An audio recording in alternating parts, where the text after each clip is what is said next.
রথযাত্রার এই পুণ্যতিথিতেই দুর্গা প্রতিমার কাঠামোতে মাটি দেওয়া হয়। আর সেই উপলক্ষে চিরাচরিত ধর্মীয় পরম্পরা মেনে রথযাত্রার পূর্ণ লগ্নে কাঠামোর পুজো সম্পন্ন করলেন আদি কংস বণিক দুর্গাবাড়ির সদস্যরা। রবিবার সকাল থেকে এলাকার মহিলা ও পুরুষরা একত্রিত হয়ে শুদ্ধ বস্ত্র পরিধান করে নিষ্ঠাচার মেনে এই কাঠামো পুজোয় সম্মিলিত হন। জানা যায় আষাঢ় মাসে শুক্লা দ্বিতীয় শুক্লা তিথিতে এই কাঠামো পুজো হয়ে থাকে। আদি কংস বণিক দুর্গাবাড়ির পুরোহিত অভিজিৎ ভট্টাচার্য বলেন, শাস্ত্র মতে রথযাত্রার এই বিশেষ দিনে মায়ের আগমন বার্তা ঘোষিত হয়, তাই এই দিনটিতে নিয়ম নীতি মেনে কাঠামো পুজো করা হয়।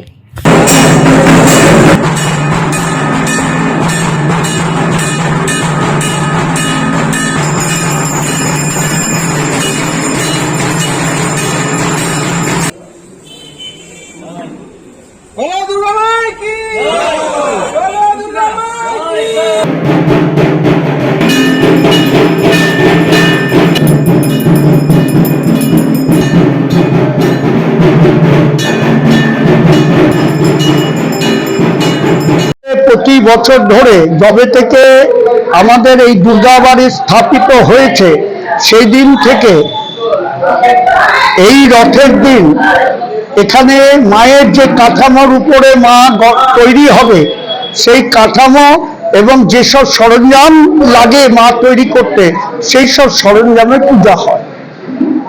এটা হচ্ছে আষাঢ় মাসের শুক্লপক্ষ দ্বিতীয় তিথিতে হয়, এই সময় রথ চলে।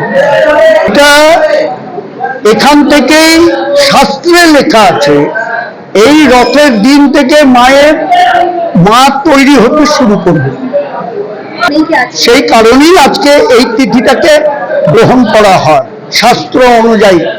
আপনারাও দেখবেন যে সব ক্লাব এবং মন্দিরে আজকেই কাঠামো পূজা হচ্ছে। আজকে আমাদের চিরচারিত কথা মেনে আমাদের এই রথের দিন আমাদের যে মা দুর্গা তাদের যে কাঠামো পূজা হয় আজকে থেকেই আমাদের দুর্গা পূজার সূচনা হলো। এবং আজকে আমাদের মৃৎশিল্পী, কুমার এবং পুরোহিত, ঢাকি সকলেই আসে, তারা বংশ পড়াশোনা করেই এখানটায় আছে।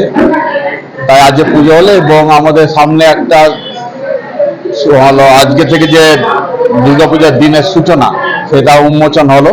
আজকে কাঠামো পুজো হলো। কাঠামো পুজোর পর থেকে এরপরে পুরোহিত যে কুমোর সে আমাদের প্রতিমা তৈরি করবে।